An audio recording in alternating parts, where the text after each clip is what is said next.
This is the Person of Interest podcast, where we meet extraordinary people with a story to tell. Welcome back once again to the podcast here from SSE Riga. I'm delighted to welcome someone else to our little studio here, someone I've known for a few years actually, but I'm able now to ask him questions I've never asked him before. His name is Morten Hansen. Welcome, Morten. Thank you very much. And I think of all the people that we've spoken to so far in this series of podcasts, you're probably the most familiar with SSE Riga here, being the head of the economics department. Possibly so. I mean, I've been here since 1997, so I am somewhat familiar with the institution, yes. And what was it that brought you here in the first place? Because you're originally from Denmark. We're now, surprise, surprise, not in Denmark, we're in Latvia. I'm a resident here of Latvia, yeah. I've been so for about 26 years as we speak. I came here not to start at the Stockholm School of Economics in Riga, rather to work at the University of Latvia, quite frankly. My home university in the city of Aarhus, second city of Denmark, had established contacts with that university already January 1992. Sort of a thing that was very common in those days, a lot of contacts, bilateral contacts between Denmark and Latvia, Sweden and Latvia, Norway and Latvia, Finland and Latvia, and so forth, creating all sorts of relations, networks, and so on. And in my case, I was asked to come here in order to help with curriculum development, teach courses, at first for civil servants, and so on. And the whole thing was supposed to last for half a year. Then I extended my contract, said, okay, let's have 1 year instead, and suddenly it's 2019, right? But in between also I got associated with the Stockholm School of Economics. At first I was asked to do one course. I wasn't really supposed to come back after 1997, but the year after they called on me once again. Said, okay, yeah.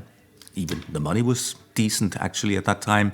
And suddenly it started this year, more and more courses every year. And you could say I moved out of the University of Latvia, thing where I worked for the Euro faculty, which terminated itself in 2005 anyway, and had more and more with the Stockholm School, and here I am then, now again in 2019. But having come here from sort of the early days in 93 then, was that part of the attraction? Was it a sense that, well, this is an opportunity with the restoration of independence just a couple of years earlier, an opportunity to get into a sort of exciting, unknown area, which is something we maybe not always associate with economics? Sure. I guess in the beginning, no. Right. I came to a country that I didn't know very much about. I had heard about that there had been a first independence, but I shall admit, I don't like to say that to a microphone. I know then it'll stay there for eternity, right? But nobody had told me that there was a separate language for this country, right? Mm-hmm. We didn't learn that in school. This was the Soviet Union, right? Hey, they speak Russian over there, right? So I had a lot to learn, quite frankly. I'm quite embarrassed about not knowing that, but nobody had ever told me about this here, right? So in the beginning, no, I was not here to sort of follow up on the history. I really didn't think I would stay very long. But these days, having followed the developments for so many, more than a quarter of a century, essentially what I'm missing is that I didn't come, let's say, 1987. Mm. But a little bit hard to make that change right now. And you've been making up for it ever since. I will never, ever be able to get that time. But as an economist, it would be very important, actually, right? Because those were the really major changes they took place there, right? From the planned economy to the market economy. The market economy was certainly not fully established when I came here in 1993.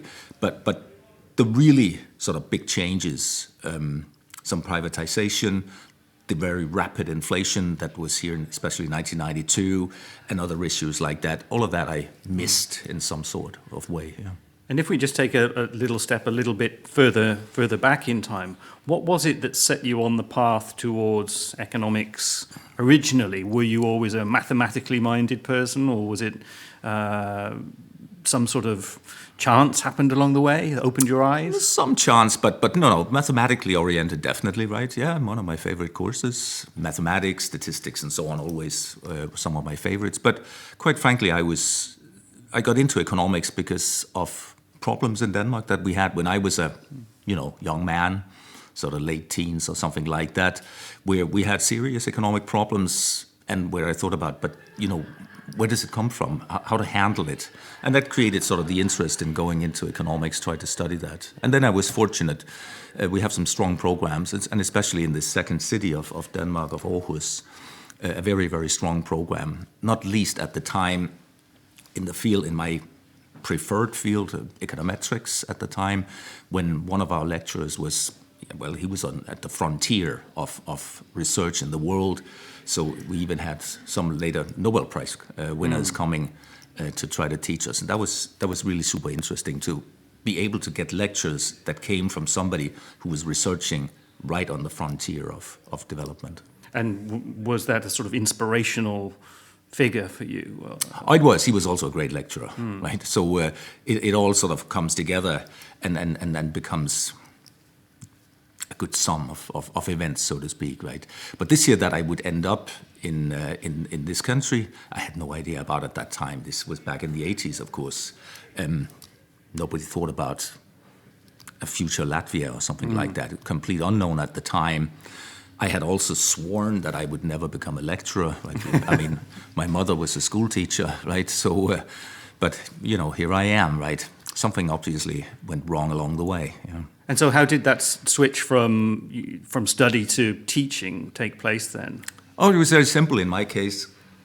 I started as a teaching assistant and figured out that the way really to learn the subject is not, yes, it's to study it definitely, but it's to be TA. Because as TA, you simply have to have the answers. You cannot just say to somebody who asks you, well, we'll find out next time. That's not good enough. So you have to be strong there.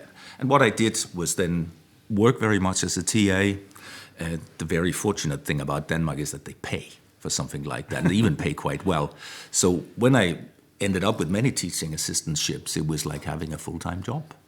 And presumably you discovered that you enjoyed teaching as well? I must admit I did, yes. Yeah. It's what I should say that I'm pretty good at, yes. Excellent. Well, that always is very important when you have a certain sort of confidence in your abilities. I think it actually increases your, sort of boosts those abilities a little bit more if you... Yeah. These days, I shall admit, sometimes I'm thinking about, have I done it too much, right? But then again, I can think about that here, the George Soros Auditorium that we have some floors below where we're sitting right now. I am the person who has been there the most. No other lecturer, no rector, not even cleaning ladies have been there more than I have, right? So my place, so to speak. Yeah. I found it very interesting when you said that you were originally, your interest in economics was sort of sparked by seeing that there were problems happening in the Danish economy, and you wondered, in a very practical sense, well, what does this mean? Because it seems to me that you recently have done something very similar, sort of revisiting that ground with a course called Macroeconomics for Journalists, which you've run for a couple of times so far, which I think is a really fantastic idea, not least because journalists, while they're constantly reporting on economic factors and economic data and so on, have this great fear of being found out that they don't really know what they're talking about and that they're just reproducing the data, trying to seem like they have some sort of expertise when often, maybe usually is the case, they've never been given any training in how to process this data, what GDP, what inflation means, how it's all interlinked. Was that the approach to you developing this course? Did you read the press and think, well, it's clear that this person doesn't know what they're writing about? No, it was not, actually. It was some of my colleagues that suggested this from the Stockholm School Media Center that we have, right? So, no, I hadn't given it that much thought. I'm also not the person who is most strong in the Latvian language, I shall admit, rather the opposite, perhaps. But I enjoy giving courses also to people who are not, shall we say, trained economists or who are not supposed to be trained economists, because it means that I have to take these economic subjects or economic concepts and try to sort of explain them to, I call it lay people. That's not so polite, perhaps, but it is really what it is, right? In this case, for journalists, sometimes for lawyers, sometimes for other kinds of people. And I think it's very important that we in the economics profession, that we're able to sort of make it understandable what we're talking about, because there are some of these concepts that are truly complicated to deal with, and it's difficult to see what is the connection between those variables that we have and so forth. So I enjoyed doing that because, what you get from, for instance, journalists, well, you get a different angle. Right? They're not here to pass an exam, for instance, right? But they're here to get a little bit deeper into some of the things. And you can see this year that there are sometimes things that they're missing. And it's hard to be a journalist. I mean, you have to be an expert on so many things, but you can't be that, right? So it's delving into something that is super deep, but where you cannot act as a complete expert, right? So and in which you have to communicate it in a simple way. For a reader. That too, of course, and that's very complicated. It's certainly complicated for myself also when I'm writing something. I know that I cannot communicate sort of to the whole of the population of this country. That's not the way I do when I write small articles. Rather, it's to a somewhat much more narrow segment of the population. But with these courses, try to see if you can push the essentials to people, yeah. So it's a little bit of an unfair question, but could you give us a few of what these essentials are? A few examples of maybe common misconceptions or common mistakes that people, and not necessarily only journalists, make when they're dealing with, reading an economic story, let's say. What should they bear in mind? I think, okay, this is a difficult one because there are many ways to try to attack it, right? But very often what we hear is, let's say, from the politicians, who are not always economists themselves either, and perfectly fine with that because they're not supposed to be, right? But we hear a little bit too simple messages. We should increase growth of the Latvian economy. That is certainly true. We should. But what I'm missing from the political side is how do we do it, right? That's where I would like to see journalists go in and attack that and say, please answer the question, how will you increase the growth rate, let's say, from 2 to 4% or something like that? Or, let's say, the previous government we had that was aiming for a 5% growth rate. I've always been thinking about why 5? Most likely a nice number. And it's certainly a high growth rate, but it was never really answered how we should get there, which is then quite easily taken apart, such an argument, or it's not even an argument, it's simply a sort of a postulate. Right? And that's where I would like to see journalists come in and say, but how do we achieve that? That's what I think has been missing mostly when I have looked at the Latvian debate in the past 20 years. It's been too much about this is what we want to achieve. Still also remember a previous prime minister saying we should be an IT country. Yes, okay, good. Sounds good to me, right? But how do we get there? We obviously need universities that can teach people to get into the IT business. But do we have such teachers? If we don't have them, how do we get them? So it's this year, getting the background. How do we achieve the goals? And that has been missing, and I think also in the journalistic profession, from time to time. Not always, definitely, but from time to time. Yes, I guess there's a big gap between saying you want something and actually setting out a way of getting there. And I think something from my personal perspective as well, what's often missing is, say someone says we need 5% growth and we need to achieve it within 2 years, but then that in turn will have knock-on effects in other areas, depending on what you do, but maybe inflation will rise, and then how will that affect growth? And I think it's this whole matrix or complex of economic factors all working together that tends to get lost in journalistic coverage when you just treat each thing in isolation as if it lives on its own.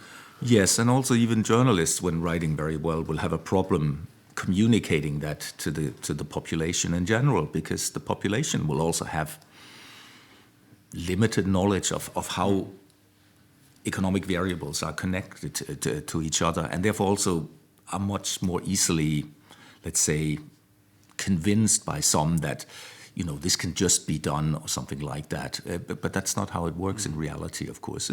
Yes, it is very complicated to deal with. It's not an original question for me to ask you, or an original topic to broach, but there is this great, fascination or fetishization almost of GDP as, the indicator of indicators. I remember being told once by someone, which kind of opened my eyes, well, a car crash is great for GDP because it generates all this sort of, finance around it and insurance companies, and it's great for GDP, but no one would argue that we should have more car crashes in order to boost GDP.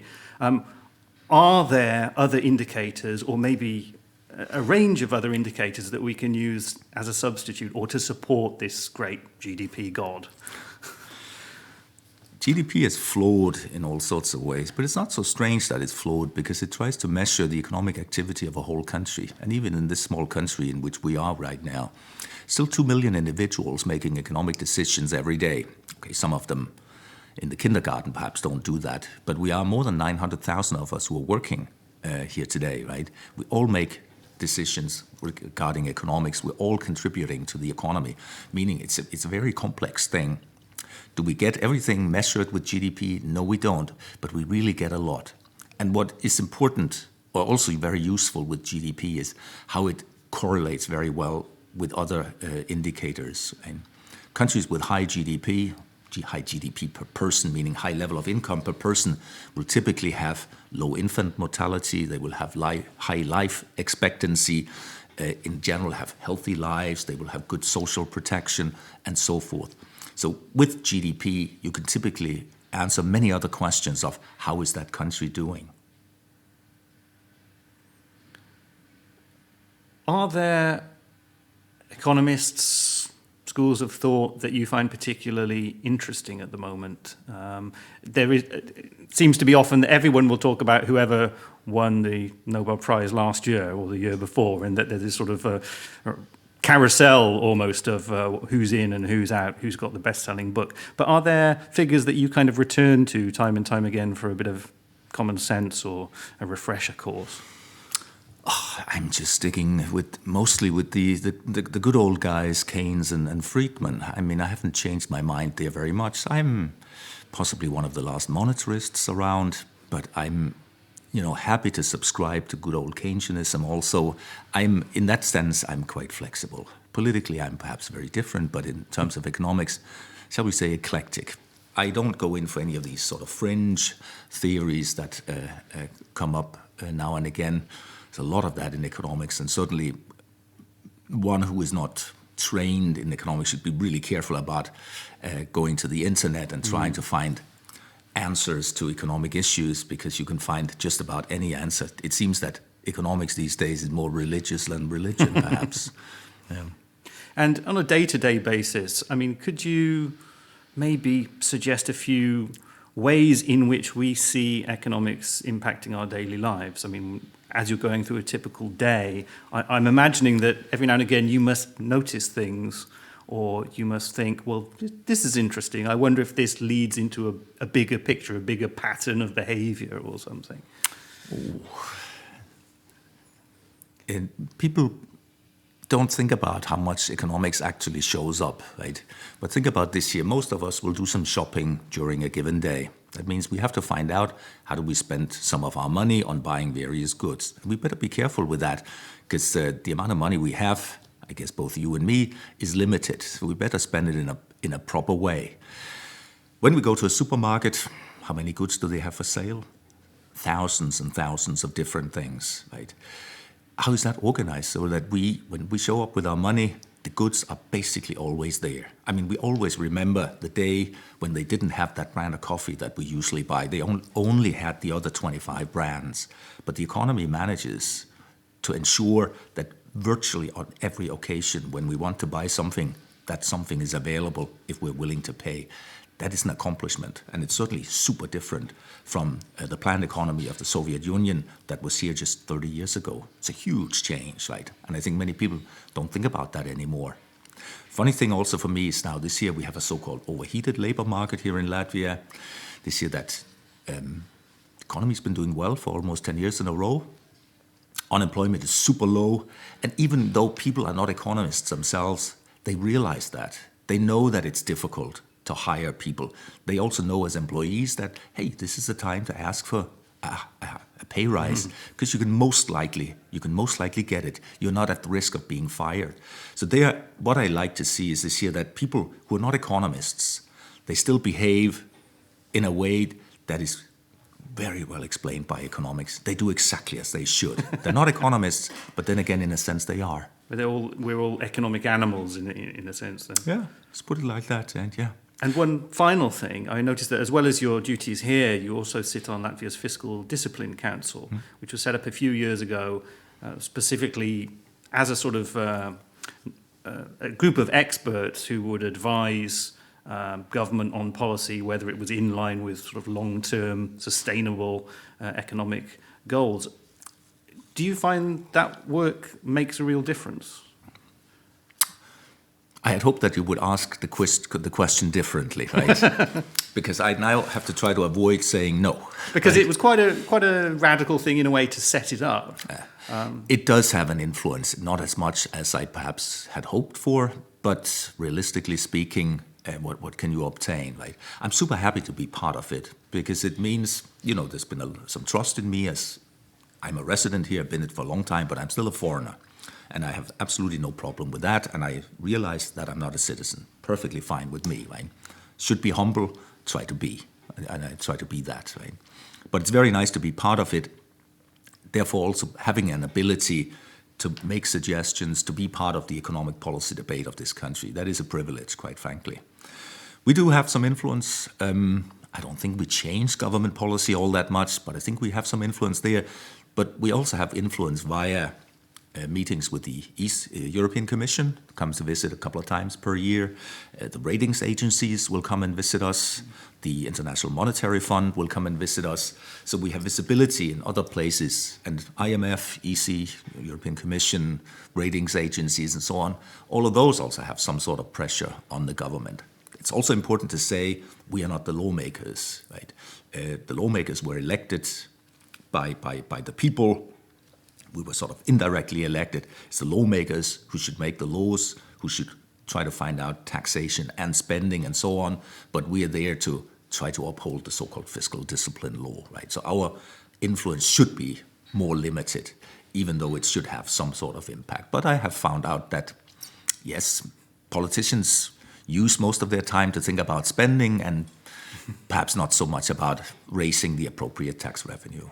Well, Morten, I know you have to race off for another lecture imminently, so thank you very much for finding the time to talk with me today. Yeah, it was a pleasure. As always, Mike, so thanks a lot indeed. Thank you for listening. This podcast was produced by SSE Riga. If you'd like to learn more about the topic, visit the open course schedule at SSE Riga Executive Education. For more podcasts, find us on Spotify, iTunes, or the platform of your choice. Remember, share this episode with your friends and colleagues.